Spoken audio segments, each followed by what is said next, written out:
nombre es Fernando Loaiza, soy abogado por la Universidad Católica e investigo temas de tributación y de política económica. Y hoy les quiero hablar un poco sobre cuál es el rol que podría jugar la tributación en el marco de la crisis del coronavirus. Ahora, la crisis del coronavirus nos va a afectar a todos como sociedad peruana. Esto es una realidad. Pero lo que nos toca es ahora decidir cómo queremos distribuir las pérdidas que esta crisis va a generar.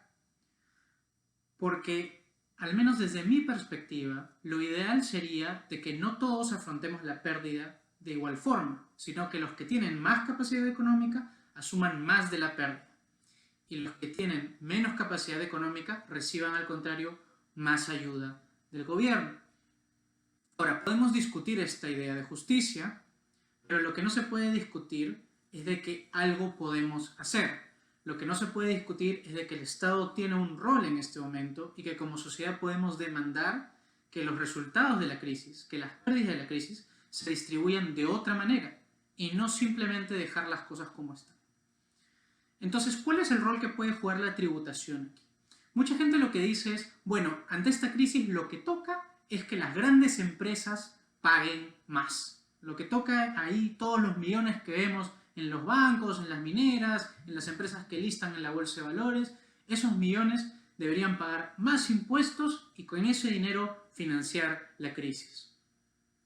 En principio estoy de acuerdo con que la gente que tiene más pague más, pero no me parece lo más inteligente en este momento, en estas circunstancias, gravar más a las empresas. ¿Por qué? Primero, en primer lugar, es muy bonito decir que hay que gravar más a las empresas, pero es más difícil hacerlo. No digo que sea imposible, pero es más difícil. ¿Por qué? Porque las empresas tienen la facilidad de empujar la carga económica de los impuestos que le corresponden por ley a sus trabajadores, a sus consumidores, a sus proveedores. Es un concepto que en política tributaria se llama incidencia tributaria. ¿Qué quiere decir incidencia tributaria? ¿Quién es el que realmente soporta la carga económica de un impuesto nuevo o de un aumento de impuestos? Porque yo puedo querer hacer que la gran empresa tribute, pero que al final la carga económica de esa subida de impuestos caiga en sus trabajadores, por ejemplo. Y no quisiéramos eso. Eso de por sí es difícil, ni siquiera en un escenario de crisis. De por sí es difícil. Pero, a ver, digamos que superamos eso. ¿Cuál es otro problema con hacer tributar a las empresas en este momento? Que ahorita a la mayoría de empresas le va a ir bastante mal. Entonces, si aumentamos el impuesto a la renta a una empresa que va a estar en pérdidas, pues no va a haber mucho efecto, por darles un ejemplo. Y por último, nosotros en este momento queremos al contrario darle liquidez a las empresas. Por eso hay tantos programas del gobierno, por eso están los préstamos garantizados que está promoviendo el Ministerio de Economía y Finanzas, porque necesitamos que las empresas tengan liquidez, necesitamos que se mantengan los puestos de trabajo, necesitamos que cuando pasen las restricciones, estas empresas vuelvan a retomar su actividad económica y nos ayuden a salir de la crisis. Las empresas no son el enemigo. Algunos empresarios pueden comportarse de una forma antiética y tendrán que ser castigados, pero necesitamos que nuestras empresas funcionen sin duda alguna. Ahora, me dirán, bueno, Fernando, entonces no hacemos nada, no podemos hacer tributar a las grandes empresas. Podemos hacer algo. Cambiar el foco de hacer tributar a las grandes empresas a hacer tributar a los millonarios, a las personas de carne y hueso que tienen mucho dinero. Y a estos millonarios los podemos hacer tributar más de muchas formas. Yo propongo 3. La primera es establecer un impuesto a los grandes patrimonios, que vaya no a las empresas, a las personas naturales, a los millonarios. Entonces, aquellos que tengan muchos millones tendrán que portarse un poquito en esta crisis.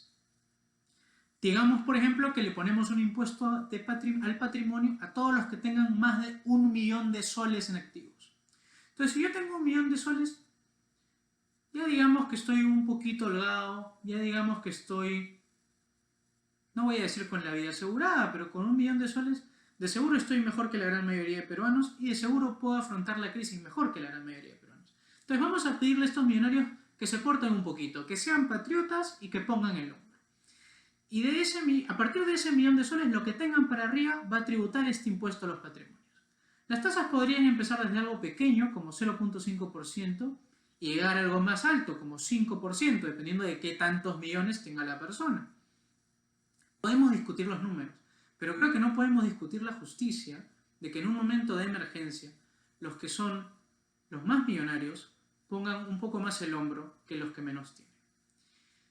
Y esta misma lógica se puede aplicar a los impuestos a la herencia, y creo que con aún mayor razón. ¿Por qué? Porque cuando uno recibe una herencia, no la recibe por haber sido un gran empresario, no la recibe por haber sido más listo que el resto, por haberse esforzado mucho.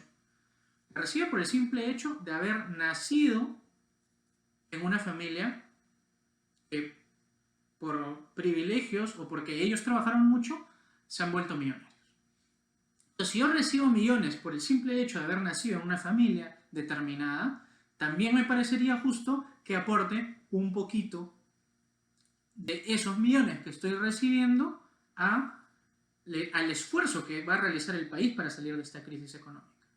Ahora, no estoy hablando tampoco de que, bueno, prohibimos las herencias o vamos a ponerle un impuesto del 70% a las herencias, pero creo muy razonable que si una persona está recibiendo millones de soles y yo le aplico un impuesto del 1, 2, 3, 4, 5%, esa persona ponga el hombro por el resto de la sociedad.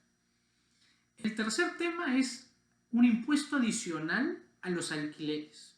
En este momento, personas que tienen... Bueno, para empezar, en este momento, muchísima gente sigue pagando alquileres. Incluso en la crisis, muchísima gente se está esforzando en pagar alquileres. Y el que recibe ese alquiler paga solamente 5% de impuesto a la renta. Es decir, paga mucho menos que muchísimos trabajadores. Ustedes, como bien saben, o en todo caso les puedo comentar un poquito en este momento, el impuesto a la renta sobre las rentas de los trabajadores es una tasa progresiva que implica 8, 14, 17, 20 o 30%. 8, 14, 17, 20 o 30. Y personas que están sentadas en su casa recibiendo alquileres pagan 5%.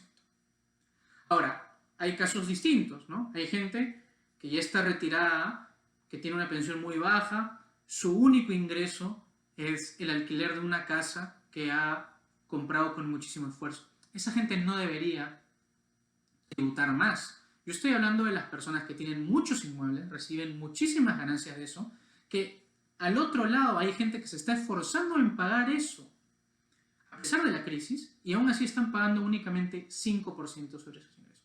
Yo creo que eso hay que subirlo de una forma progresiva para también apoyar el esfuerzo que como sociedad vamos a tener que emprender para afrontar esta crisis. Estas son medidas que apuntan a que los que más tienen se porten un poquito más para enfrentar la crisis económica.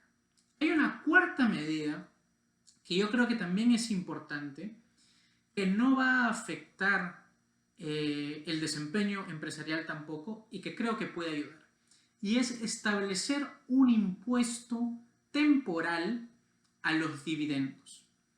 Porque nosotros en este momento, un impuesto temporal adicional a los dividendos, porque ya hay un impuesto. A veces no se paga, no quiero entrar a detalles, pero quiero poner un impuesto adicional. ¿Por qué? Porque nosotros queremos en este momento que el dinero se mantenga en las empresas. Porque queremos que las empresas sigan pagando planilla, queremos que las empresas sigan pagando a sus proveedores, queremos que las empresas, cuando se levanten las restricciones, sigan funcionando, tengan capital de trabajo. Entonces, no queremos que distribuyan los resultados acumulados a sus accionistas. No queremos que distribuyan sus resultados acumulados, muchas veces accionistas que son extranjeros. Queremos que el dinero se mantenga ahí y que nos ayude a reactivar la economía. Entonces, un impuesto temporal a los dividendos lo que va a hacer es evitar o desincentivar que la gente distribuya sus ganancias acumuladas y que las use en la empresa. Ahora, ese impuesto es temporal. Le damos unos meses de ese impuesto y luego lo levantamos. No queremos tomar dinero adicional de las empresas. Ese dinero sigue siendo de las empresas y una vez que levantemos el impuesto, lo van a poder sacar. Pero ahorita en la crisis queremos que ese dinero se mantenga ahí. Entonces, estas son algunas propuestas para enfrentar este esta crisis del coronavirus. Y solo quería cerrar repitiendo la idea que me parece fundamental en esta crisis, que es cierto de que todos nos vamos a ver afectados por la crisis económica, pero no es cierto que la forma de distribuir esa pérdida está predeterminada. Esa es una decisión que tenemos que tomar como sociedad. Esa es una decisión en la que puede y debe intervenir el Estado para evitar que los que ya la pasaban muy mal no la pasen peor en la crisis y que los que tienen más ayuden un poquito a los que tienen menos. Espero que esto les haya parecido interesante y si tienen alguna duda, por favor escríbanme, estoy encantado de seguir comentando este tema, seguir discutiendo ideas, de repente ustedes tienen otras ideas y las podemos comentar. Así que nada, espero que estemos en contacto. Un abrazo a todos, cuídense.